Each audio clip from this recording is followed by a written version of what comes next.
So, it's funny how this world of social media works. Back in the day, you didn't have social media, you didn't have YouTube, you didn't have things in which you can connect with people very quickly. So we've been doing, and not that it's germane to today's conversation in terms of the topic of video that I watched of you.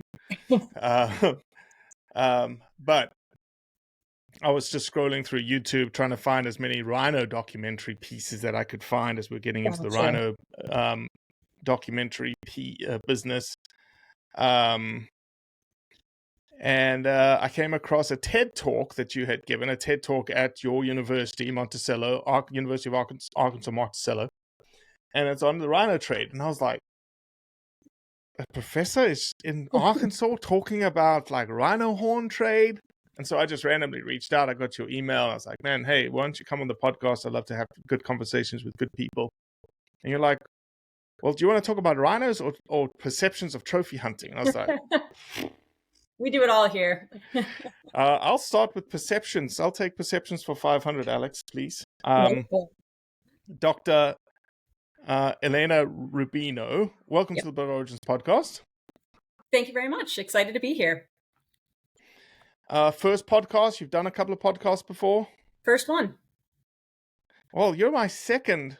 Please don't take this as derogatory, but I'm very I'm popping somebody's cherry for the second time today on a podcast. What a day. And what a day. Exactly. I can give up after today. Go, yeah, it's a beautiful format to have really good discussions in. And you can have longer form discussions versus just like a 5-minute video, 8-minute video or something like that. Introduce yourself, who you are, what do you do? And then I'll ask you can continue if you like, but how the hell did you get involved in trophy hunting as a professor in Arkansas? Yeah, sure. So, Elena Rubino, I am on the research side of what I do. I'm an adjunct professor at the University of Arkansas at Monticello, and I'm a conservation social scientist by training. So very generally, I'm interested in the intersection of humans and natural resources, whether that's wildlife or habitat and conservation and management. And kind of, I guess, to help paint the picture of what conservation social science is, because I know it sounds kind of nebulous. I like to say, think about kind of your typical social science college majors. So like economics, psychology, sociology, political science, and so on, right? I use theories and methods from those disciplines to explore people's perceptions, their decision-making, maybe preferred communications regarding conserving natural resources. So that's basically what I do. Human behavior change for improved conservation outcomes is really what underpins all of my research. That's what I'm interested in. So I feel very lucky in that a lot of my colleagues, focus on maybe a certain taxa, maybe a certain region. There are people everywhere doing all sorts of things with natural resources. So I get to be involved in projects in the US, in South Africa, in Nepal, Singapore, you name it. There are people interacting with natural resources. So I get to kind of bounce around and be involved in a whole bunch of cool stuff. Yeah, it's funny. Where did you do your PhD and all of your education before you got a professor position at the University of Arkansas, Monticello? Yeah. So, and I guess that ties in well with your question about how I got involved in this stuff. It was in a very roundabout way. Started college at Gettysburg College in Pennsylvania. I was an environmental studies major, very much wanted to go the field biologist route, kind of more ecology oriented. And my parents told me I better do a double major with a real major. So I added economics into the mix of things. And I found that I was really, really interested in kind of the micro level decision making that people go through. Money makes the world go round. So, at the end of the day, it was people kind of dictating these decisions. Usually there's a financial component, as I have learned later on in my studies. Sometimes that's more important than not. But the econ side of things really kind of like drew me in. And I don't want to say overpowered the ecological stuff, but I was like, wow, there really is a balance here in kind of and an opportunity in how we can pair economics and pair, sound environmental science. And that kind of pushed me in more of a policy direction. So for my master's degree at University of Delaware, wound up kind of going wildlife policy. And actually that was kind of my first foray into the hunting space. I was looking at how you could, or if there was potential to kind of like legalize the harvest and this sale of invasive axis deer meat in Hawaii, because that's like a huge deal there. Through Maui Nui venison, right? Exactly. So that was kind of my. But you said that was your first. That was your first like intersection with hunting. Were you not a hunter? Let me ask this. Maybe it's a better question. Historically, you're not a hunter. Didn't grow up a hunter. No. So I'm like suburban Jersey girl. My parents certainly never hunted. I don't think I met a hunter until probably grad school, or at least that I knew of. Was certainly not involved in that space at all, like growing up. So yeah, my master's work was kind of the first time where it was like, okay, here's hunting. And to be honest, I wouldn't have labeled myself like a rabid, like anti-hunter by any means. Okay. But certainly, and actually kind of going back to my economic stuff, I worked on a project when I was doing my undergrad, little honors thesis, and stumbled upon this article related to trophy hunting. And like, what a like mind-blowing moment for me to learn, right? Here's someone like very conservation oriented, would say like environmentalist, to learn that there was a side of the world where it was a good thing that people were hunting giraffes, hunting elephants, hunting lions. And to like read about this, it was absolutely mind-blowing at age 20 or 21. And so that seed was kind of planted in my head of like. So the article was a positive article around trophy hunting? Yeah, it was it was some academic piece. I honestly don't know what it was, but it was a peer-reviewed journal article basically about how, trophy hunting, this is a way that, we've seen population increases. I couldn't even tell you what the species was, where it was. It was a very long time ago at this point. But that was kind of like the first time I was like, wow. Yeah, because had you asked me, is it good to shoot giraffes? I would have been like, no, like, of course, that's not good, right? Of course, we shouldn't be shooting elephants, right? They're endangered. This is bad. To read something in a peer-reviewed article, and of course, right, I was working on a school project, so it was all very science oriented. But yeah, I was like, wow, this is like shocking to me. And so then, but it speaks to obviously later things that we're going to talk about later, and things that you do now as a career, how much influence a piece has socially. Yep. On you and your thinking. Changed my worldview entirely. It just, flipped me upside down in a way that I didn't think was possible. Coming from, I knew as a child, like the environment was so important to me. I loved being out in nature, wildlife. These are all good things, right? And I know that this is something that you've talked about kind of on your other podcasts. And it's what I think about all the time, is how people have these good intentions, and how a lot of people are kind of on the same side, right? A lot of us are all pushing for wildlife, pushing for nature. And we kind of, I think, stray along the way. But yeah, it was incredible to me. And so then moving on to my master's, I had this opportunity to look at this feasibility of legalizing the market for axis deer meat. And that was, I think, kind of the first time, very importantly, I dug into the North American model for wildlife conservation, and kind of what that even is as a paradigm that we use here. Because I never had, kind of like the formal knowledge and the formal thought process to think about it. And then to kind of learn about it in a formal way, and then immediately look at it with this critical lens of like, well, wait a second, because of this paradigm, we can't do these things related to invasive axis deer that I think we should be doing, is like, like immediate tension with this model. And of course that led to, related to my trophy hunting work later on, where I was like, okay, this thread kind of going through my career, it has kind of been cool to follow. Yeah. What'd you do as a PhD? So started my PhD at Florida, University of Florida, under Dr. Elizabeth Pinar, who specifically brought me in to work on wildlife ranching in South Africa. I had done a very brief amount of field work in South Africa as an undergrad, looking at bat echolocation and foraging behavior. So very much on the ecological side, but fell in love with South Africa and knew that that was a place that I wanted to return to at some point. So I saw Dr. Pinar, and, she was looking for someone for this wildlife ranching stuff. And I was like, man, that sounds incredible. And that was the turning point in, I guess, my career, really. Went over there for a field season in 2015 and got to see what trophy hunting brings on the land in terms of these benefits, ecological and socioeconomic. And also being there when the whole Cecil the Lion thing was happening. And kind of just, right, being in the thick of things, being in, very much working in the trophy hunting space at that time and wildlife ranching in general, and seeing how Cecil the lion was handled from a public perception side of things and communication side of things. I wasn't even there thinking about communications per se, but in the years after that, I was like, wow, there's so much opportunity here. And so, in this time, obviously, South Africa and Africa gets under your skin. She's just she's something that you can't scratch and itch away, away from.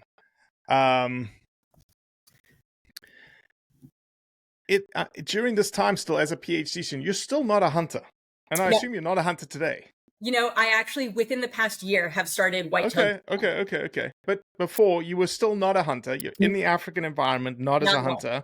Nope. And where are you? Are you situated with an outfitter? Are you bouncing between outfitters or different ranches? Basically bouncing between people. We were there conducting interviews with various wildlife ranchers. So sometimes it was with ranchers themselves who basically just leased their property, and they were like, I'm not, like, the land is mine, but other than that, I have someone else kind of dealing with these operations. Certainly some people would connect us to outfitters and actual, professional hunters, and a whole bunch of times. I mean, that was the fun part. Most of my day was spent actually like in an office calling people, doing some interviews. But then every once in a while, oh, hey, come out onto my property. We're doing a golden wildebeest capture today. Awesome. I'll be there. Crazy stuff. And so certainly some outfitters were like, hey, come along. Would love to show you this piece of property, that we're doing whatever with. So bouncing around between a whole bunch of different people doing a little bit different things. Met with someone who would work with like animal byproducts and taking off, animals from meat on the land. And he was fantastic. He like brought us this great eland steak for someone to cook up for us. So yeah, it was, an incredible thing to be experiencing at 24 years old.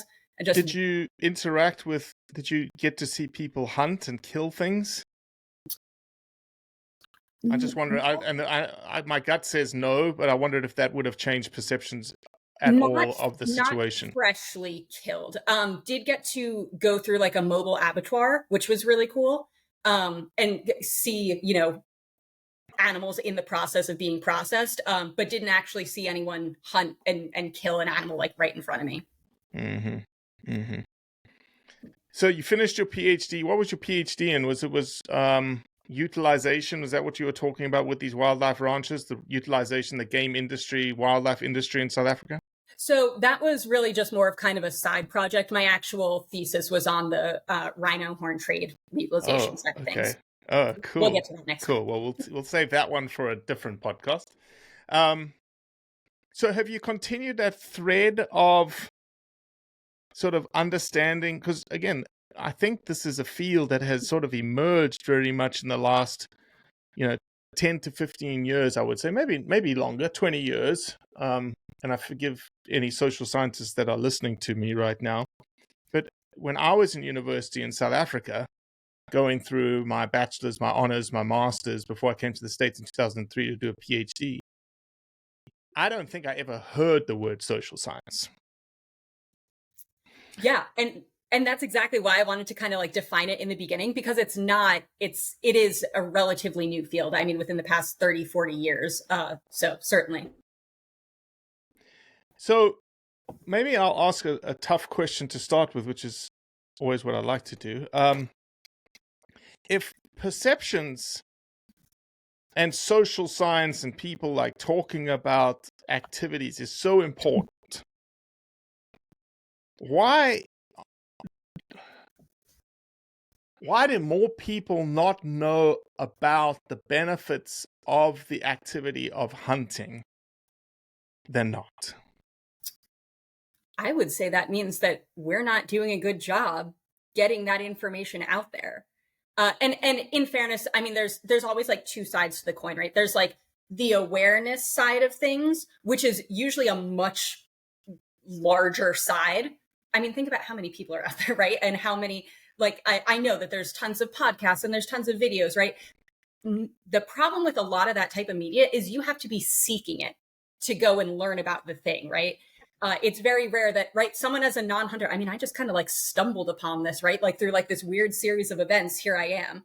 By no means was I ever going out of my way to look for this information. And there are plenty of people like me that did not have that weird series of events happen to them where they wound up learning about all this stuff. Yeah. And I mean, perceptions they're so important. And I think that that's one thing that I just kind of want to drive home. A lot of times my colleagues coming from more of an ecological side of things, maybe like, why do we care about perceptions? A lot of times they're not even true, right? Like what people think is not correct.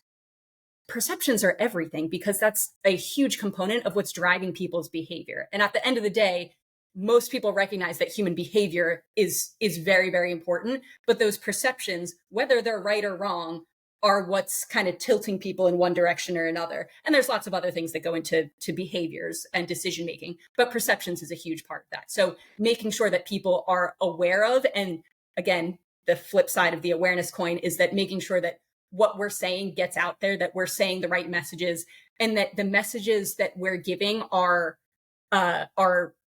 properly resonating with people. Because we can sit here and talk all day about this stuff, and if people are pushing back on that, if they don't believe it, if they think that we're lying, we have a bias, a slant, whatever, people push back on information all the time, and especially in this day and age with all the misinformation that's going on, it makes it really, really hard. Communicating and changing people's perceptions, changing their minds about things, changing their decision making, and ultimately their behavior is incredibly difficult. I think about it 24/7, and I don't have the answer to any. Well, that's what we were built for, right? That's why I built this thing that we're doing right now 7 years ago, 5 years now as a nonprofit. And I would say that in the beginning, I'll give you a perfect example. I agree. Perception is 9/10 of the law, right? It doesn't matter if you've said it once. If somebody else has seen something else, they've created this idea, this perception of hunting, of hunters, who you are, what you do, and unfortunately the hunting community, to your point, I think for the better part of 40 years, number one, we didn't adjust ourselves to the social media info, camera that's on the back of this thing since 2005 kind of thing. We never adjusted our communication style. And so there's just been this, Cecil the Lion, one picture went around the world in 2 minutes flat because of the social media. If Cecil the Lion happened in 1995, it would not have been Cecil the Lion. Yeah. And so when I first started, there's this group on Instagram that they're really just a money-making scheme, and we can, it's a topic for another day about, NGOs that are just money-making schemes, but these guys were just pure like money makers. They were selling t-shirts to ban trophy hunting. And we would get tagged into the post. They would buy ads on these huge nature-based accounts that were like 6 million strong. And I dug so deep into this. I was buying ads myself to put my narrative out there. I wasn't selling anything, but found out how much it cost. It was like $300 for a 24-hour ad. These guys were posting multiple ads on multiple accounts every week. So they must be making money. They must be selling t-shirts. I found an address to their business in the UK, but their IP address was linked into India. And for a good 2.5 years, I was the lone dissenting voice on these Instagram platforms in a sea of 1,000 comments saying how vile these people are. Yep. We pushed back so hard that we must have been bad for business. We started getting blocked and whatnot. And then they changed their model from t-shirts to jewelry. And now, like, happened like 2 weeks ago, I got tagged into one of these jewelry things, and I went, all right, here we go again. And I went in there, and before I commented, I started scrolling. And there must have been 70% of the comments on there were actually positive for hunting. Get out. And I was like, and none of them were following us, but I know that for 4 years, I have been pushing a narrative into these spaces, not to change the person's mind that's posting it, but that 100,000 people are watching and reading, and I'm planting seeds constantly. And I wish I had been, the scientist that I am, I wish I had taken data from day one to today, because it would have been a fascinating, like, again, social experiment to say, I can't prove that what I've been doing for years did this, But if I had taken from day 1 to day 900, the percentage of positive comments on these big nature accounts, they have significantly changed.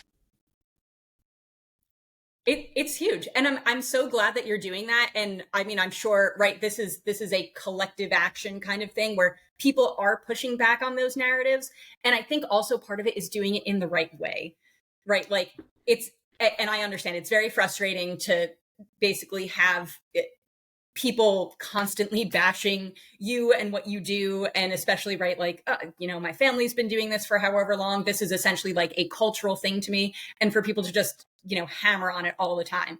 And so I understand the reflex to push back in this aggressive, negative way, and it's just the feedback loop, right? Where, oh yeah, these hunters are exactly the way I say they are. Look at them, they're all being nasty, they're all being ready. And so it takes a lot of, I think, maturity and just a awareness to be like, hey, let me take a step back, approach this from a level-headed way, from ideally a scientific way. And a lot of my work, right, focused on communications, is how data is not necessarily the thing that changes people's minds. But I think that the medium that you're, communicating in, that can have more or less of an effect, and certainly, the type of person that you're dealing with. But so presenting some data, presenting some stats, presenting the story, I think is a huge part of it, that storytelling aspect. It's all ways that we can push back on this without the immediate fiery response that elicits the, oh yeah, well, these guys are just the jerks that I thought they were. Yeah, 100%. We have very much adopted an attitude of gentlemanly. We've been accused of being gentlemanly, which is fine. This is what I want. I want to be seen as respectful. I want to be seen as factual. I want to be seen as intelligent. I want to be seen as sort of turning the other cheek when I'm called every name under the sun. And the other thing that we've noticed works very well is being very honest in responses. So if there's the classic photograph of a big fat white American sitting behind a lion holding his rifle, we're never going to get rid of that image, and that image circulates every so often, and like, look at this disgusting human, look at this gross picture or whatnot. And I'll respond saying, yeah, it's a terrible picture, you're right, you're absolutely correct. And it's almost like they're like oh, he's actually agreeing with us? What? Is the hunter agreeing with us? And then I say, but let me tell you the benefits that came from that quote unquote disgusting individual. Yep. So yeah, you're nailing it. Exactly what we're after. So have you, as you've obviously progressed beyond the PhD, you're a professor now in the University of Arkansas Monticello. Is that your focus of your research now? Is social perceptions?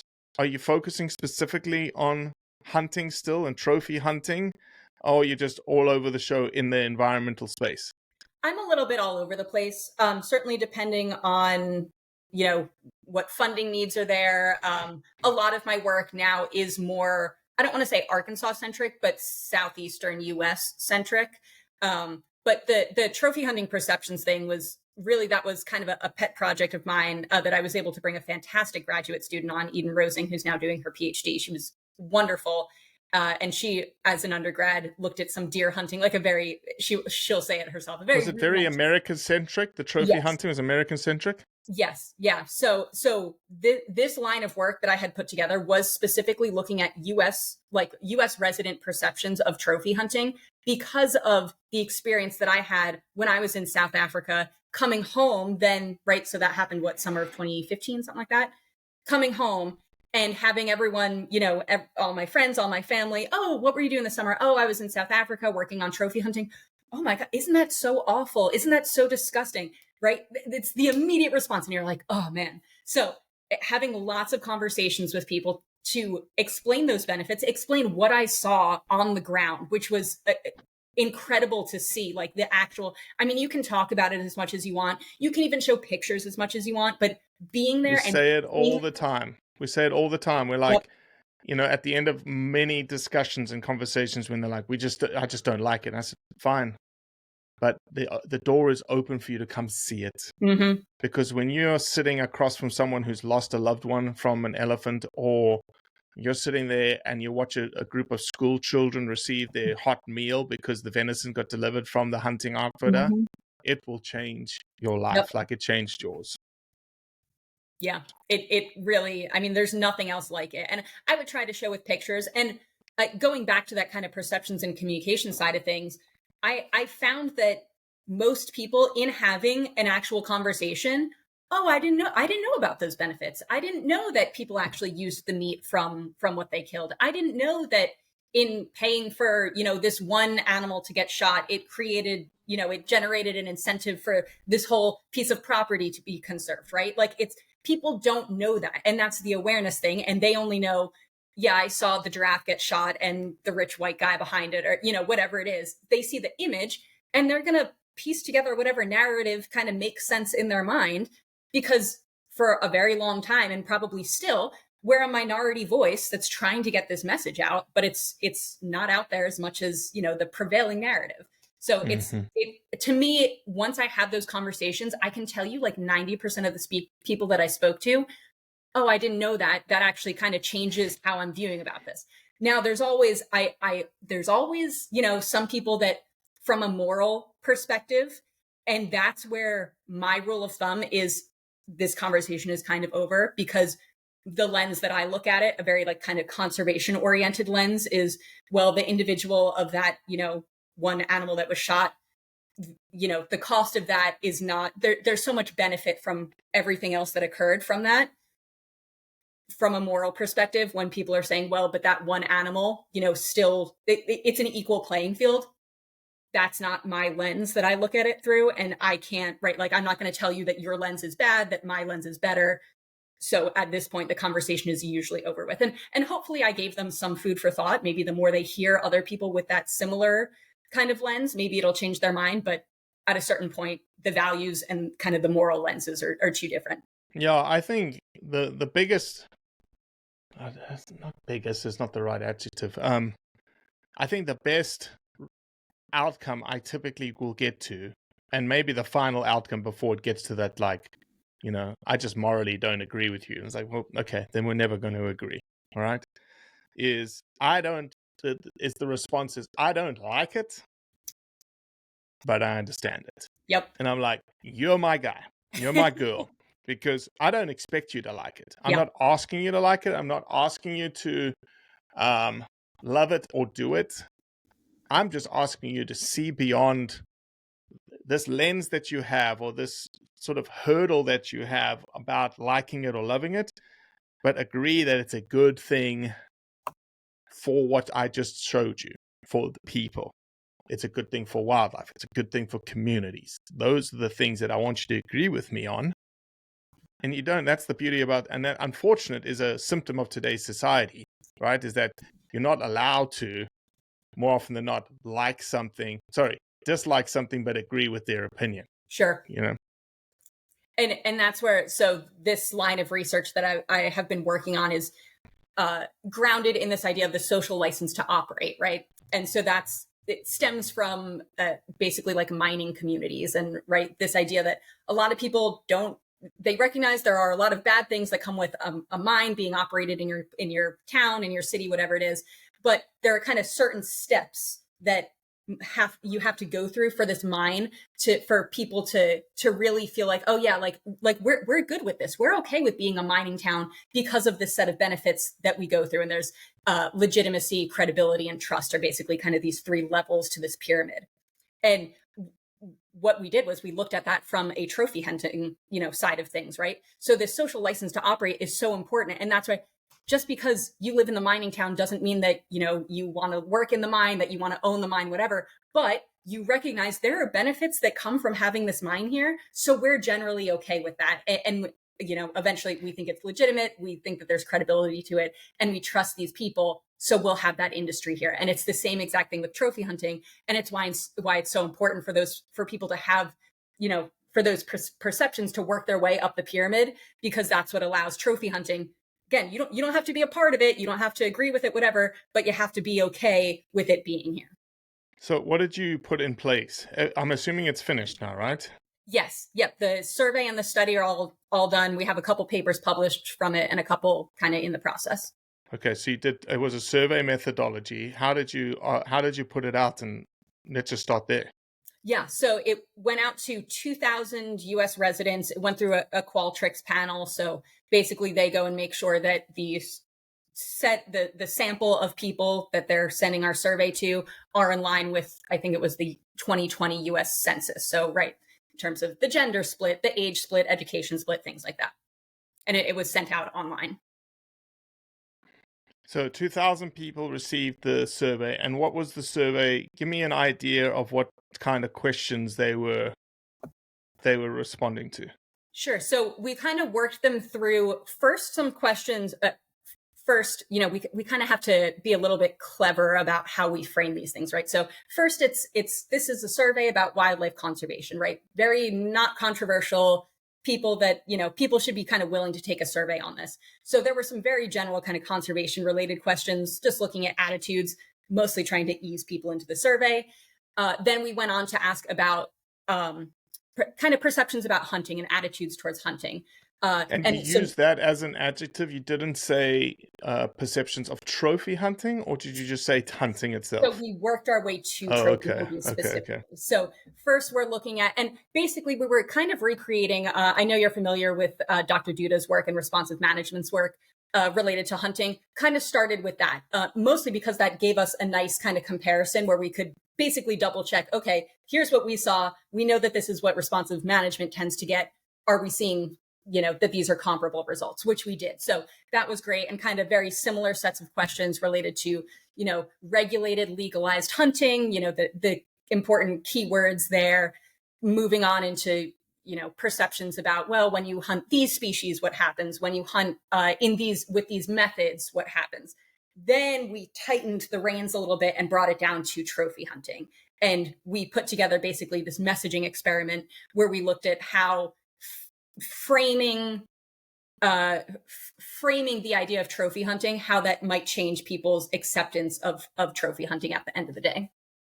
And I assume those frames were very much, were they tied to benefits and consequences, and like what you just said right there, what did you say? Credibility, trust, was that built into those kinds of things? And legitimacy, yeah.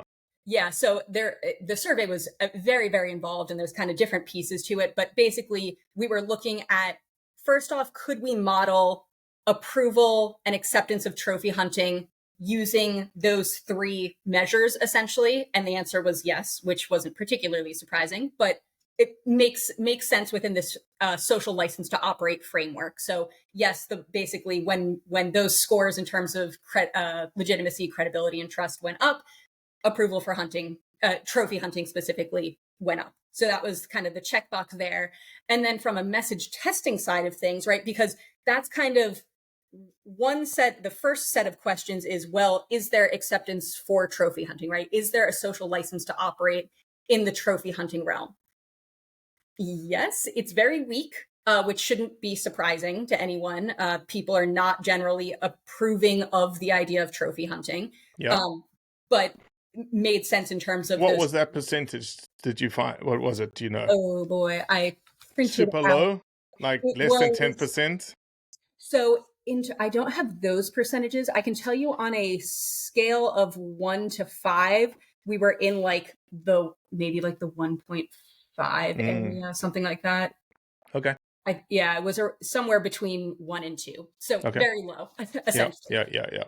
Which again, not very surprising. And those numbers, when we didn't ask in terms of those three measures related to hunting generally, but we did look at approval for hunting generally as that final measure.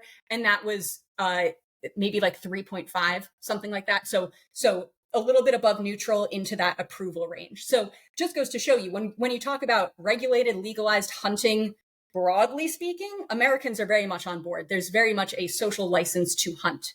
When you talk about the social license to trophy hunt, that's where that approval really, really, it is in the disapproval range of things. Is it, and in your opinion, why is there a difference? People have a problem with the motivation, is really what it is. Interestingly, we did find, and this was just kind of a little... do you think that they are assuming motivation for normal hunting is what? is for meat, is for maybe wildlife management, kind of the personal protection is another big one. And because we looked at each of those motivations, and sure enough, for meat, everyone's on board, right? Like, oh, go ahead, yeah, shoot the white-tailed deer for meat. Well, if you say it happened to be a big buck white-tailed deer where you ate the meat, but it was also for a trophy, right? Those measures are helpful, but they also don't get at the fact that these things are not mutually exclusive. So it's very, very difficult to parse out those motivations at the end of the day. We do that in a survey, but realistically, that's not how real life works. And those motivations, you can have so many, right? Oh, I do it to spend time with my grandkids. People are all for that, but heaven forbid. But do you think the trophy hunting motivation in people's minds, is it because people think trophy hunting, is it because there's a fun component to it, a recreation component to it as the motivation? Yeah. Do we know what the actual motivation, like what is the trigger motivation of that trophy that people are like, not good?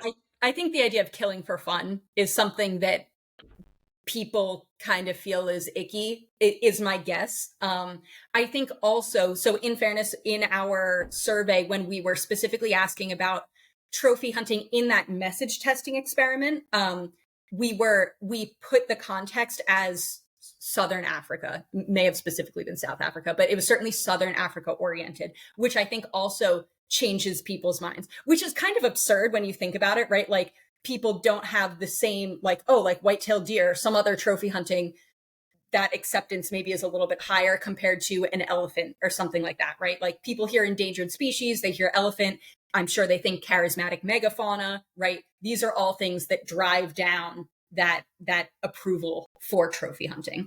Yeah, it all goes back to, and again, this is, Shane Mahoney has said you have to worry about motivation. I'm a bit of a different beast in that I can't affect somebody's motivation, right?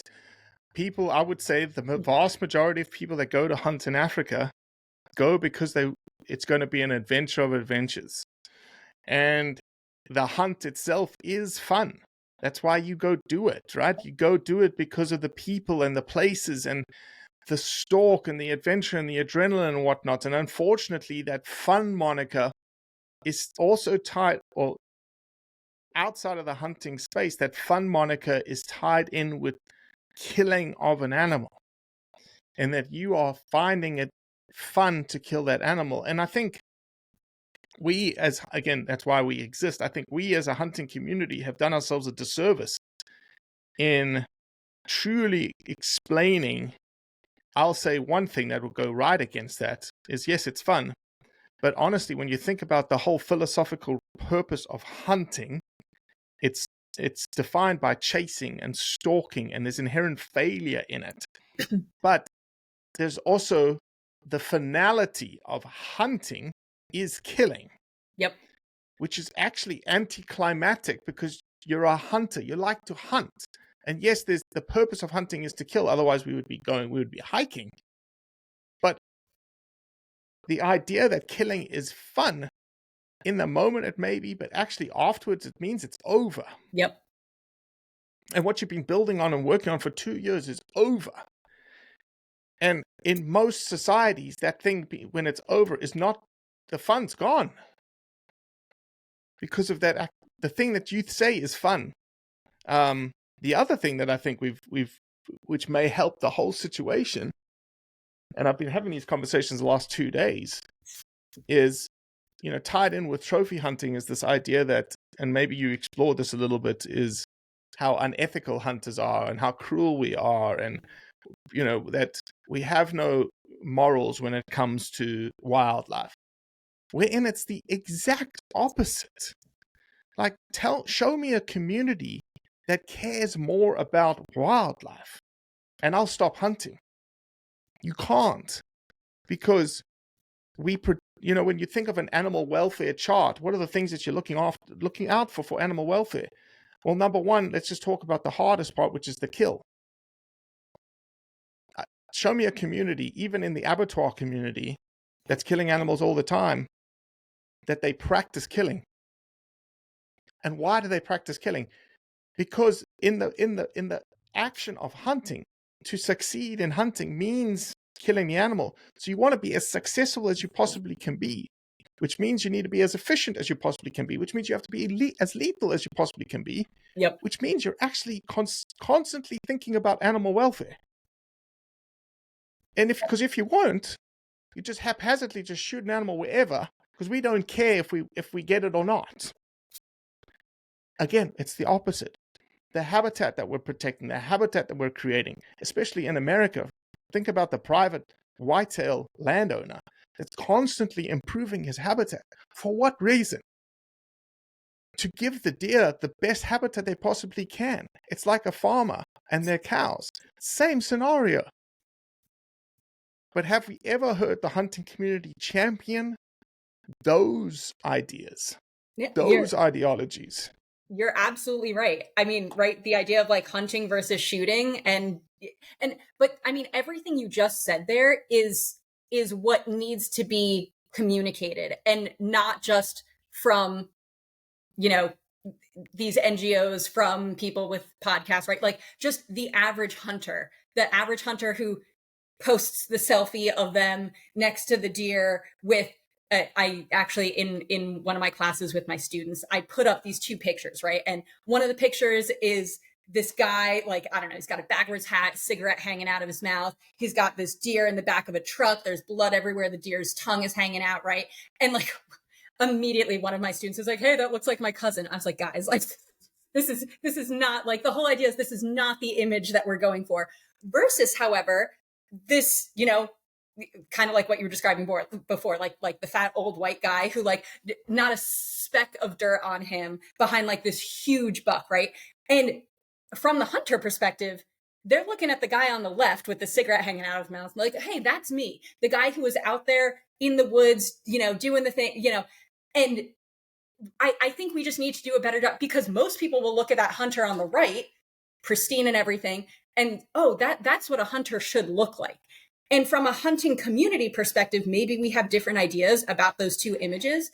But if the one on the right is generating a more positive sentiment from people, maybe we can watch what we're putting on social media. By all means, put up the picture of the deer and maybe tuck its tongue away and clean up a little bit of the blood, but also talk about the chase, talk about the time that you spent with your family and how you got to bond with, your friends who you haven't seen in 5 years. Talk about all that stuff. Talk about when you're doing a nice trophy hunt, the land, and how, oh man, I was on this gorgeous piece of property. The owner said it used to be completely overrun by sickle bush when he bought it. And now he goes and, does all this management of the land, and, look at the land now. Those are all things that we can talk about, and we don't. And I feel like that's just, talking about a disservice that the hunting community does to itself. To me, that's one of those things, is sharing that story, sharing the all the benefits that come with those hunts that people aren't going to know about unless we're sharing them. And I think particularly in that moment of that picture, because people see the pictures, add this story to those pictures. Tell your side of things. Yeah, 100%. From the study, I know we've talked a little bit of the conclusions and results. What were the major things that came out of what you found? Yeah, so major things were, from a kind of baseline perspective, that low social license to trophy hunt was certainly a big one. On the communication side of things, in that survey, you didn't test, and maybe it was just too much for the survey. I would have, in my brain, if you were looking at messaging of trophy hunting and you asked somebody before the message, what is your thought process? What did it change at all based on different messaging? Yes. So a very classic pre-test, post-test design, right? We looked at the change. And of course, right, recognizing that this is within a survey in, a 2-minute time frame, not a whole lot can change, right? This is not going to be some profound thing. But we did see a difference in basically a control versus a message about the ecological benefits. And then there was a message about socioeconomic benefits. And both of those benefit related messages resulted in a higher approval rate in the post-test compared to the control. Statistically increased? Okay, yes. sweet. Yep. Yeah, so we are seeing some benefits, certainly to talking about those benefits, which makes sense. There was also part of the survey where we were looking at people's values and if we could kind of prime for people's values, if that would change how those messages resonated with people. And actually, that's where we didn't see any statistically significant differences there. So at least, in the purposes of this study, that wasn't maybe a route to go. But we pulled that from a lot of climate change literature, which is another kind of controversial and environmental related topic where tapping into people's values has been shown to kind of nudge people in a certain direction. We just didn't see that here in this study. Yeah, cool. Let me ask this question personally. Obviously, as you're doing these social experiments around hunting, especially this trophy hunting one, you were a non-hunter at the time. Do you think that your colleagues and the broader public now will view you differently? That you have decided to become a hunter? I wrestled with that. I really did. I had been interested in hunting, and I don't know, maybe my motivations will matter to people, maybe they won't, from just a green source of protein. I was like, wow. And also for me, from a wildlife management side of things, going to New Jersey, going back home to see my parents, and just the devastation that an overpopulation of white-tailed deer has on the ecosystem is tragic to me. Growing up in that place and now coming back 20 years later, it's night and day. There's zero understory whatsoever. All of those motivations were important to me. And for a while, for about a year, I was interested in it, but I was like, man, does that, reduce my credibility as someone who talks about hunting? Maybe it does. I don't know. I have never gone what I would say trophy hunting, as general, right? As nebulous as that term is. I have gone and I've shot 2 small female white-tailed deer and processed them myself and eaten everything. There's still stuff in the freezer. So if that matters, maybe it does, maybe it doesn't. Yeah. I've certainly, I spent a lot of time actually thinking about that. Yeah, it's an unfortunate situation that we find ourselves in with the moniker of trophy. Because number one, I think the word trophy has been bastardized by those against hunting. Okay. I don't think people in America, maybe when they go to Africa, they do, because I see African outfitters talking about, we've got some good trophies here. I don't hear of people in the States going, I'm going out trophy hunting today. They say, I want to kill a big buck. Yep. There isn't that moniker here around it. Okay. But when somebody pushes back on us on social media, a hunter, and goes, I'm not a trophy hunter, I'm a meat hunter, I always sort of lead them through a series of questions, because I believe everyone is a trophy hunter, even you. Maybe. Because here's why. Trophy is an associated value on something that you prize. Sure. The meat. And that prize, typically, the bastardized version, is very large antlers or horns on an animal. And again, maybe we've done a terrible job of explaining, isn't that don't you want to take the old curmudgeonly male out of the population when it comes to ensuring a functioning, ecologically healthy, functioning population? Regardless, that's for another podcast for another day. But so I'll say to somebody who's a meat hunter that says, I'm a meat hunter. It's like, oh, okay. So when you go out hunting, the very first deer that comes out, you shoot it, right? Well, for me? No, I'm just saying generally. I'm just saying, this is the sequence of questions that I put someone through. And more often than not, they go, no, the baby came out with a mom. I didn't shoot them. A little spike came out. I'm not going to shoot that because I want it to grow. And then a big doe stepped out and I killed that one. I said, okay. So you decided, you valued a selection process by which you decided, I'm selecting that one. Sounds like a trophy hunter to me. It's the motivation problem, right? I don't know. That's why I try not to get. I don't really see the purpose a lot. Like, I mean, I get from like a scientific side of things, we do a lot with motivations and how, people can be segmented based on motivations, and, we can do whatever from that. Great. But grand scheme of things, the outcome at the end of the day is the outcome. And that's what is most important to me. And I mean, same thing from a pure trophy hunting side of things. At the end of the day, the outcome was you shot the one elephant, and that led to this set of conservation outcomes for the landscape and the population of elephants. That's what I'm most interested in, and what I think that from a communication side of things, we should be focusing on. But you're right. I mean, getting tied up in motivations, it's hard. And again, I mentioned before, like mutually exclusive motivation, like that's not a thing. Oh, I'm going out just to shoot the biggest buck with the biggest horns. That's not most people. Mm-hmm. Mm-hmm. Yeah, it's fascinating, man. I really appreciate you. For being your first podcast. It's just like a lecture, right? It's easy. My students know, don't give me a soapbox to get on, because I will go. I like it. Well, we've got plenty of soapboxes to offer you. So, no, I really appreciate you coming on and